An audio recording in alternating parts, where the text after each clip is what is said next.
Hello everyone, welcome to I exam भी। दोस्तों बहुत स्वागत है आप सभी का। मेरा नाम है कैलाश तिवारी। दोस्तों फेज़ 2 का फाइनली रिजल्ट आउट हो चुका है। 19 नवंबर को ये एग्जामिनेशन हुआ था और आज इसका मेंस का या फिर हम कहें फेज़ 2 का रिजल्ट आउट हो चुका है। So first of all many congratulations to the students who have clear this examination, या फिर हम कह सकते हैं फेज़ 2 को जो एग्जाम जिन्होंने भी क्लियर किया है। ये थोड़ा सा डिफिकल्ट तो ज़रूर था, इस बार का पेपर भी डिफिकल्ट था, और मैं ये कहूँगा कि डिफिकल्टी लेवल फेज़ 2 में हमेशा ही होता है और एक रियल कंपटीशन भी होता है, क्योंकि यहाँ पे जो अराउंड 2800 या 3000 बच्चों ने पेपर दिया है, उन सभी के बीच में एक अच्छा कंपटीशन या सभी की प्रिपरेशन लेवल हम कह सकते हैं कि बराबर होती है। सो जिन स्टूडेंट्स का क्लियर हुआ उन्हें बहुत बधाइयाँ, जिनका नहीं हुआ तो बहुत निराश ना हो, क्योंकि आपने भी देखा होगा कि नहीं होने के पीछे बहुत कुछ रीज़न हो सकते हैं और वो आप भी कहीं ना कहीं समझते हैं, या फिर कई बार ऐसा होता है कि हम ये कह सकते हैं कि हमारी डेस्टिनी या हमारी लक की वजह से नहीं होता। सब कुछ अच्छा हुआ, पेपर भी अच्छा हुआ, बट फिर भी सिलेक्शन नहीं हुआ। तो खैर वो चीज़ें एक्चुअल मार्क्स के बेसिस पे आपको बाद में पता चलेंगी, बट अभी ये समझने की ज़रूरत है कि जो हुआ है वो देखने में तो या सुनने में तो डेफिनेटली अच्छा नहीं लग रहा है, बट ये आपको ज़रूर समझना है कि जो भी हुआ है उसके पीछे कोई एक अच्छा कारण होगा, क्योंकि हम हमेशा कहते हैं मन का हो तो भला, मन का ना हो तो और भला। तो अभी मन का तो नहीं हुआ है, क्योंकि होता तो ज़्यादा अच्छा होता। अब इसके पीछे क्या अच्छा रीज़न है वो कुछ टाइम बाद ही आपको पता चल पाएगा। सो जिन स्टूडेंट्स का सिलेक्शन हुआ है और जिनका नहीं हुआ है, दोनों को ही ये देखना है कि आगे नेक्स्ट स्टेप क्या है। जिन स्टूडेंट्स का सिलेक्शन हो चुका है, आपको पता है कि ये फुल एंड फाइनल सिलेक्शन नहीं है, अभी भी इसके बाद इंटरव्यू है और इंटरव्यू के बाद फाइनल सिलेक्शन होगा। तो अभी भी डिफ़िकल्टी लेवल, क्योंकि 1:3 का रेशियो है, फिर से डिफ़िकल्टी लेवल हाई है। जिन स्टूडेंट्स का नहीं हुआ, हमने एक बहुत पहले ये कुछ लाइंस लिखी थी हमारी फैकल्टी ने फॉर द नबार्ड स्टूडेंट्स, और मुझे लगती है कि काफ़ी अच्छी हैं, कि असफल वो है जो वो नहीं जो जीता नहीं, असफल वो है जिसने कभी प्रयास नहीं किया। आपने पूरा प्रयास किया था, आपने पूरी मेहनत की थी, तो आपको कहीं भी डिमोटिवेट नहीं होना है। तो जिन भी स्टूडेंट का सिलेक्शन हुआ है उनको अपने इंटरव्यू के लिए पूरी प्रिपरेशन करनी है। हमने पहले भी एक वीडियो में आपको बताया है कि किन किन पॉइंट पे आपको डिस्कस करना है। बहुत सारे स्टूडेंट्स के मॉक इंटरव्यूज़ हो भी चुके हैं, आप भी अपना मॉक इंटरव्यू अभी अटैम्प्ट कर सकते हैं। हमारी वेबसाइट पर आपको मिल जाएगा, और अपना अपना मॉक इंटरव्यू शेड्यूल भी कर सकते हैं।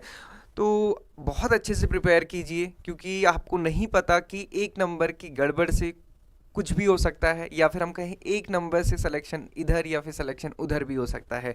तो इसलिए हर एक पॉइंट, हर एक मार्क्स इंपॉर्टेंट है, और वो मार्क कहीं से भी आपका हो सकता है। जो हम कहते हैं इंटरव्यू मेजरली 3 टाइप के क्वेश्चंस उसमें पूछे जाते हैं, जैसे सब्जेक्ट रिलेटेड या टेक्निकल क्वेश्चन, जिसमें कि आपसे टेक्निकल अंडरस्टैंडिंग कि आपको एग्रीकल्चर कितना समझ आता है, इंडिया की एग्रीकल्चर, रूरल डेवलपमेंट या इकोनॉमिक इश्यूज़ पे आपकी समझ कितनी है। स्पेसिफिक सब्जेक्ट से हैं तो सब्जेक्ट रिलेटेड होगा, एचआर से रिलेटेड है, बायोडेटा से रिलेटेड है, आप क्यों ज्वाइन करना चाहते हैं टाइप, या फिर आपका जो एक्सपीरियंस है, या फिर जो गैप पीरियड होता है जनरली, वो हमारे लिए एक थोड़ा सा इशू बनता है कि अगर कई बार ऐसा होता है कि आप 2 या 3 साल से प्रिपेयर कर रहे हैं, और वो भी अगर यूपीएससी की प्रिपरेशन कर रहे हैं तो थोड़ा सा और डिफिकल्ट हो जाता है, क्योंकि एक्सपेक्टेशन फिर बहुत ज़्यादा हाई हो जाती है कि अगर आपने यूपीएससी की प्रिपरेशन की है, डेफिनेटली वो आपको सोचेंगे कि आप बहुत अच्छे अच्छे आंसर्स देंगे, तो वो एक्सपेक्टेशन अपने आप हाई हो जाती है। तो वहाँ पे कैसे आंसर करना है, कैसे उसको पॉजिटिव लेना है, ये प्रिपेयर करना है। देन ऑर्गेनाइजेशन और बैंक रिलेटेड चीज़ें, नाबार्ड से रिलेटेड चीज़ें, नाबार्ड के फंक्शन, नाबार्ड की स्कीम्स, बैंकिंग रिलेटेड टर्मिनोलॉजी, ये सारी चीज़ें आपको कवर करनी है।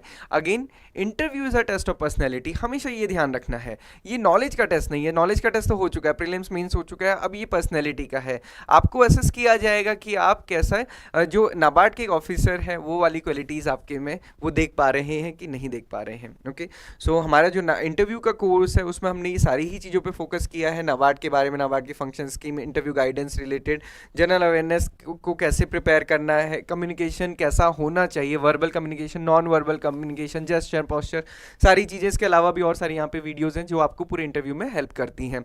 ये हमने स्पेसिफिकली नाबार्ड के लिए बनाई है, आप इनको देख सकते हैं, कोर्स आप अवेल कर सकते हैं। साथ ही साथ अपना मॉक इंटरव्यू ज़रूर शेड्यूल कीजिए, और मॉक इंटरव्यू एग्जाम भी के साथ शेड्यूल करने आपको ये बेनिफिट होता है कि यहाँ पे जो पैनलिस्ट आपको मिलते हैं वो सारे मेंबर्स ऑलरेडी पैनलिस्ट रह चुके हैं आरबीआई, नाबार्ड या फिर स्टेट गवर्नमेंट के जो पीसीएस लेवल के एग्जामिनेशन होते हैं उनमें। आप देखेंगे डॉक्टर वीरेंद्र कुमार सर है, मैनुअल मुरे सर हैं, जो एक्सजीएम नाबार्ड में रह चुके हैं, और उन्होंने कई बार जो इंटरव्यू पैनल है उनको हेड किया है। Similarly doctor Sanjeev Sharma sir है, एक्स सीजीएम आरबीआई और ex director NHP, CP Joshi sir हैं, सुशील अगड़े सर हैं।